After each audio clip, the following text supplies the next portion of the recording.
সুপ্রিয় দর্শকবৃন্দ, আসসালামু আলাইকুম। কেমন আছেন আপনারা? আশা করি আল্লাহর মতো ভালো আছেন। যদি চ্যানেলটি ভালো লাগে অবশ্যই চ্যানেলটি সাবস্ক্রাইব করার পাশে থাকুন। প্রতিদিনের মতো আজকে একটা আপুকে আমি চ্যানেল হাজির করছি। মিডিয়া কি কারণে আসলে সেটা আপনাদের শোনাবো। আসসালামু আলাইকুম আপু। ওয়ালাইকুম সালাম।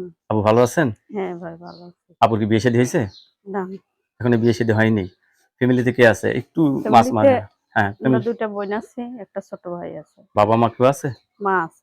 মা আছে। আপনি কি কাজ করেন? বাসাবাড়ির কাজ করি। বাসা বাড়িতে কাজ করেন। ফ্যামিলির সমস্ত দায় দায়িত্ব আপনার। হুম। যে আপনার বিয়ে হয়ে চলে গেলে এই দায় দায়িত্ব নিবে কে? বিয়ে হয়ে চলে গেলে দায়-দায়িত্ব যে আমার বিয়ে করবে সে তার নিতে হবে। আমার তো ছোট ভাই, বড় ভাই নেই। ও, যে কিছু হলে পালন করতে হবে আরকি, ঠিক হুম। না? আহ লেখাপড়া করছেন কিছু? না, লেখাপড়া নিজের নাম ঠিকানা করতে পারি। বাসা বাড়িতে কাজ করে যে টাকা পান এই টাকা দিয়ে সংসার চালাচ্ছেন হুম, আপাতত, হুম। ঠিক না?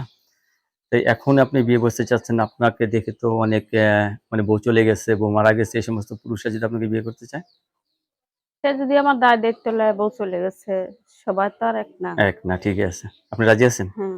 দর্শক, আপুর কথাগুলো শুনলেন। আপু অত্যন্ত সরল সোজা মানুষ। আপুর এখনো বিয়ে শাদী হয়নি, সংসারের বড় মেয়ে। আপু বিয়ে বসতে চায়, ছেলে যে বয়সেরও কোনো সমস্যা হবে না, ঠিক না? না।